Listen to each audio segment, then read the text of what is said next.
Sit down, or I'm gonna sit you down. I wasn't stepping up to you, sir. Sit down. Lower your voice. Lower your voice. Lower your voice, or you're going to jail. You're on a power trip? Is that what it is? No. I've done nothing. Stop talking. What? These are the moments bad cops attack good cops. In the first case, a bad cop attacked a defenseless 69-year-old Army veteran. On September 14, 2017, DeLand police in Florida responded to reports of 69-year-old Army veteran Alan Kidd yelling at passing vehicles and pedestrians. How's it going? Can we get away from the power lines? Let's start with that. Yeah, sure. What? Get away from the power lines. Let's sit over here for a minute. Oh, I didn't know we were... You don't see the power lines? I mean, I didn't even look up. Okay, well, maybe you should pay attention. Okay. Have a seat over there. Get away from me. Sit over there.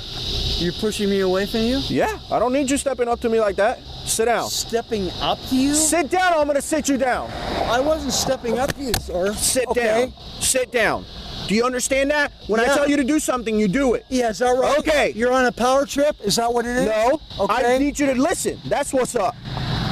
This responding officer was clearly on a power trip, as the Army veteran had yet to do anything wrong. After briefly speaking with another man at the scene who claimed to be assisting Alan, the officer dismissed him, only to quickly resume his abuse of power. So what's going on with you today? Nothing. I'm just standing on the street corner talking to this guy I just met, and all of a sudden you're pushing me down and being real physical with me. You know why? I don't understand. No, I don't know why. Lower your voice. Lower your voice. Really? Okay? Do I have to do this? Yes, I'm telling you the voice. Okay. Listen to me. Because I'm going to tell you one more time. I'm going to tell you one more time, and you're going to go to jail. Is that right? Lower your voice, or you're going to jail. Listen to this guy. Okay. Do you believe in this? Lower your voice, or you're going to jail. I'm not. Oh, you're going to go to increasing jail. my base. So listen, we are going to start over again, so you can learn. Go ahead and keep moving forward. I'm going to lay you out on the ground. I'm just trying to get more comfortable. Okay. You are going to calm down, and we're going to have a normal conversation, you're going to understand why I'm here. Okay, if you shut up and listen for a minute, you will understand. I'm ready. We were called here because you were here, supposedly yelling at the cars and causing a scene. Negative. Okay. Are you going to stop talking so I can explain to you? Okay. You're about to go to jail. I wasn't yelling at any cars. You're about to go to jail. That is the last time that I tell you. Next time, you're going to have handcuffs on you and you're going to jail. Disagreeing with a police officer or refusing to let them push you around has never been an offense. However, the Army veteran, unwilling to bow to this officer's oppression, continued to speak out, a defiance which angered the irresponsible and anger-filled officer. Do you have ID on you, sir? Yes, sir, I sure do. I don't understand why you're doing this, why you're pushing me Because I don't like people testing me. I don't like people not following my orders. Nazis either. Okay. Are you done? Can I show you my ID? Give me the arm. Give me your arm. Can I show you my ID? Hold on, let's get his backpack off.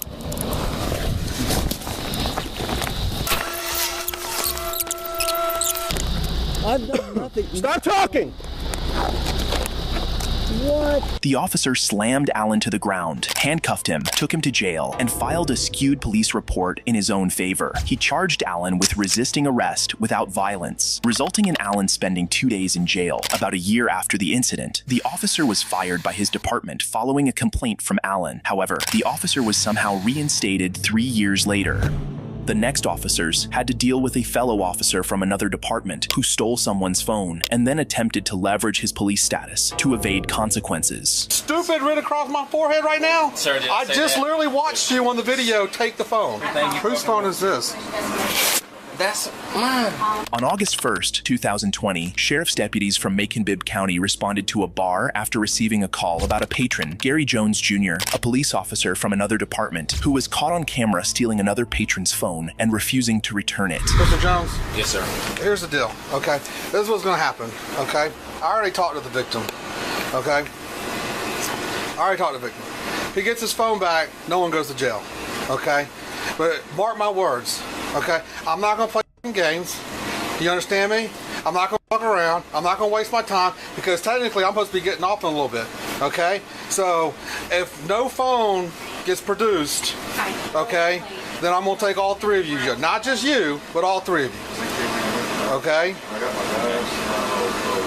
So, where's the phone at? Sir, I can tell you 1,000 times over. I just watched you in the video take the phone. Do you not understand that? Look at me. Look at me. Look at me. Is stupid written across my forehead right now? Sir, did I just that? literally watched you on the video take the phone and walk outside. So where's the phone? You want your water? Yes, sir, but I'm asking, can I say anything? That's what I'm asking. Are you asking him for permission to talk in front of me? I'm asking you for permission. Okay, well, you looking at him like he about to give you the permission. He's handing me the water. Okay. Sir, I'm telling you 1,000 times, I have no idea.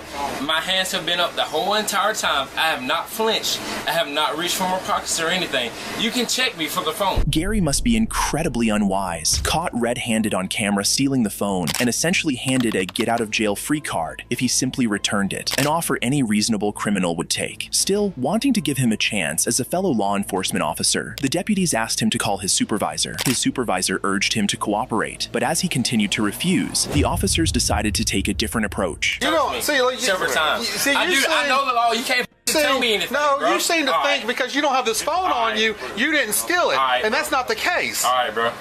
I don't know the law. You know what? Okay. Fine, we're done. Stand up, turn around. Stand up and turn around. No, take me. I don't care. Stand up and turn around. Fuck up. I know what's fine. I know the rules. I've been a police officer for a year. Okay. Well, right now, you're being told you're under arrest. Stand up. Okay, fair enough. Stand up. Put your hands behind your back. Bullshit, man. Give me cuffs. Well, come on, I don't care. I swear to God, I just want to give you shit. In a shocking turn of events, the officers discovered the phone in Gary's possession. You can grab everything. Whose phone is this? That's mine. So you got two phones? All right, bro.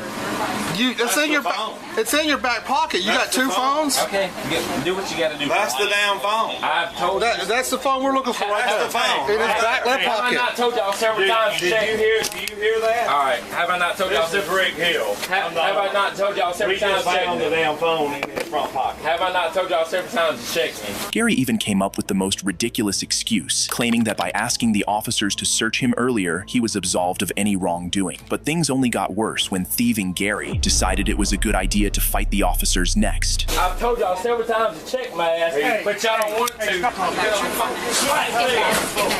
Listen, bro.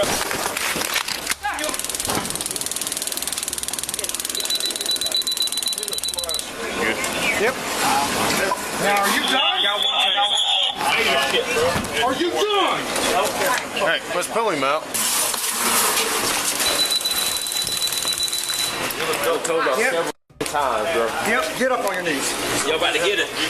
Keep being stupid and you're going to get it again. Gary was arrested, taken to jail, and charged with felony theft and obstruction of peace. However, he pleaded guilty and was allowed to complete a pre-trial diversion program, which cost him his job, but got the charges erased from his record. In the next case, the responding officers were the heroes, as they stopped an abusive Army veteran who had assaulted his girlfriend and attempted to kill them. If I want to shoot you, I could pick all three of you off this fucking balcony.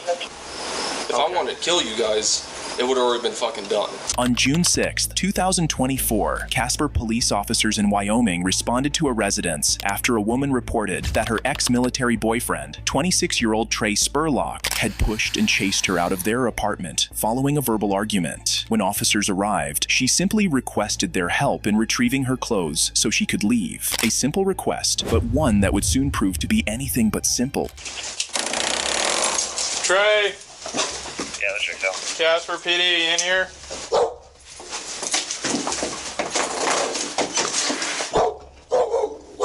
What is that? It's like blood. I don't know if it's from me or not. I don't think so. It might be from him. He's out here.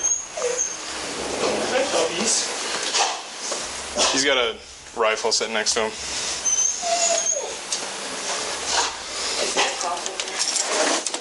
What's going on? Yeah, well, she was safe. I'm also part of the lease owner. I know. Trespassing. But we have to shoot you. No, you couldn't. I don't care. Death by cop doesn't sound too bad. But what do you want? What happened?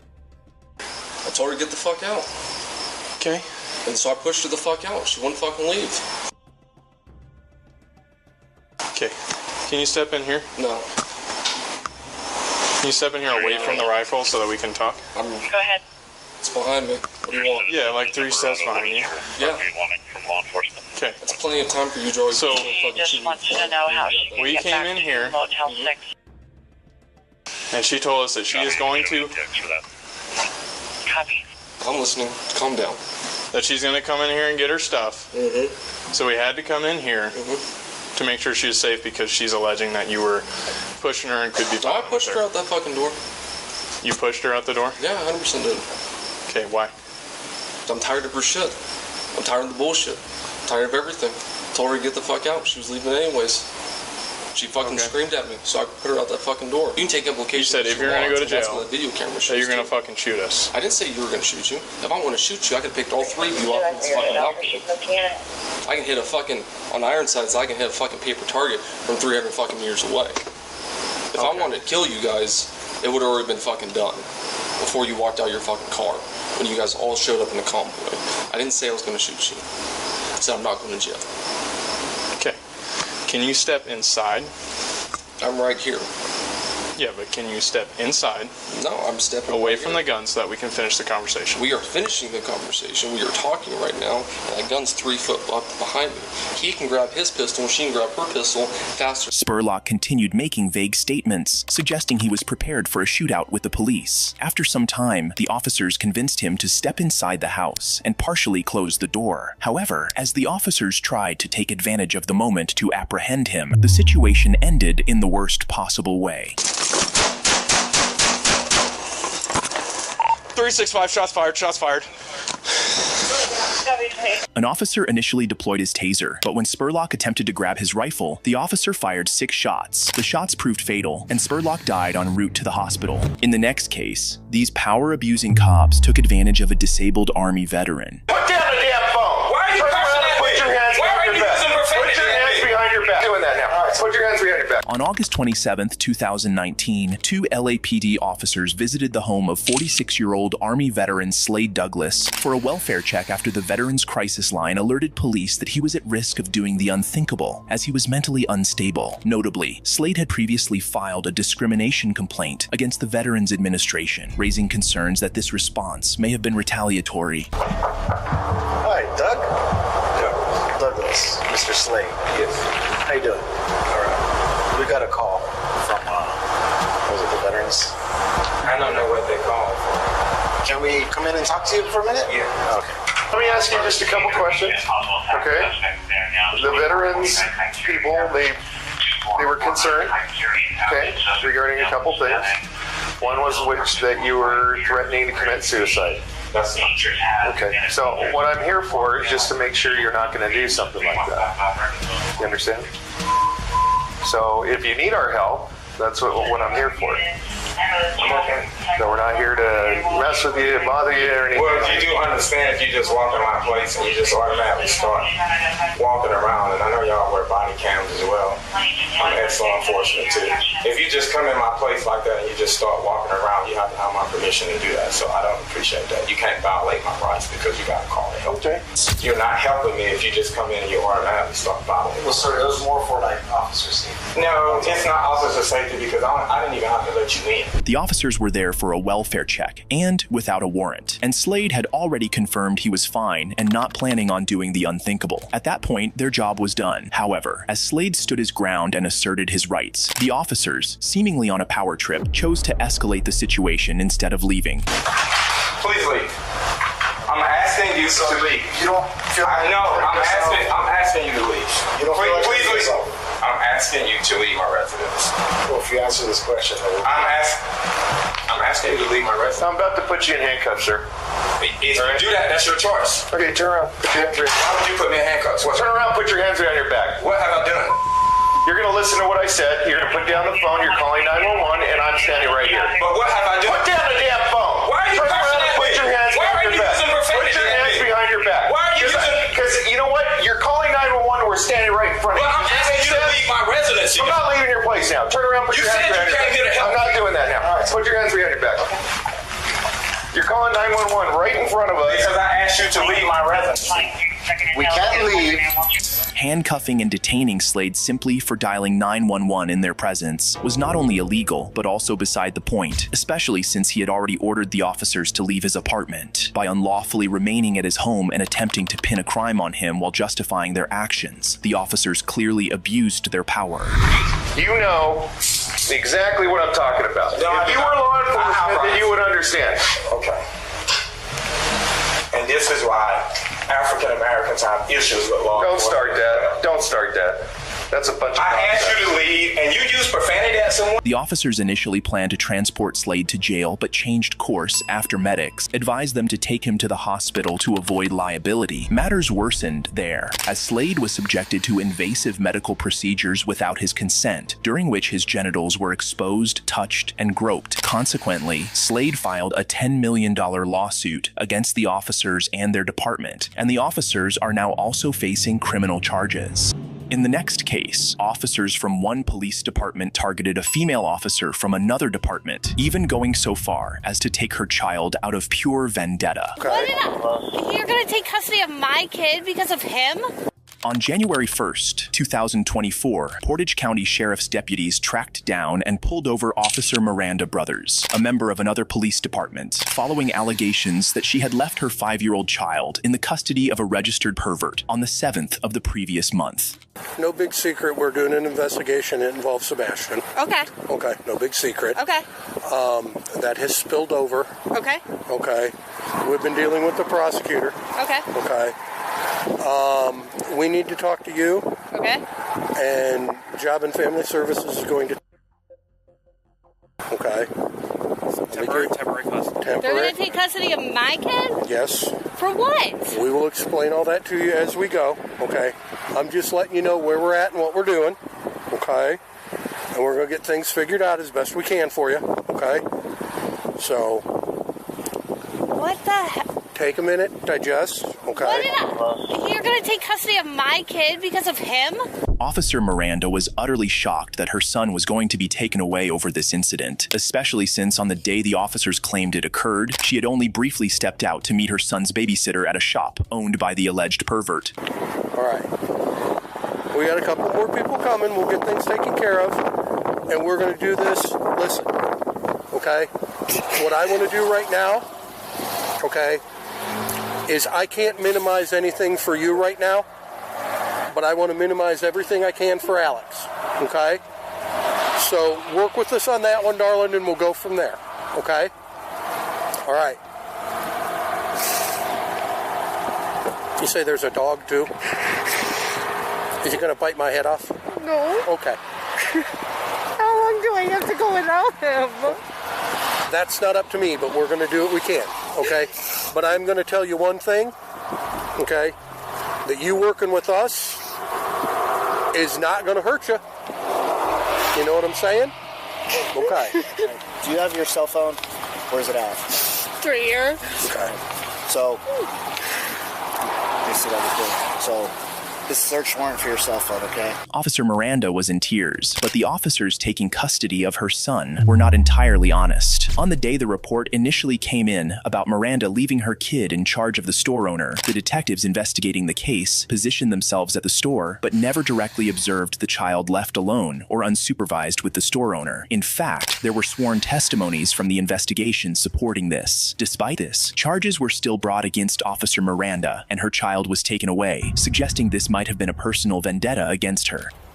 Has she been told anything other than kids being removed, or? I told her that, we're investigating Sebastian, and she goes, okay. And I said, based on that, we've been working with the prosecutor, and the prosecutor said we're removing Good. Alex. Okay, I want to make sure she understood this isn't anything else. And we're going to go We'll reiterate that. Yeah. I mean, it is, but it isn't. This wasn't our idea. We started the investigation. This private conversation between the officers involved in the arrest reveals that they were aware there was insufficient evidence to justify their actions. However, someone from the prosecutor's office apparently decided it was still a good idea to proceed with the case. You're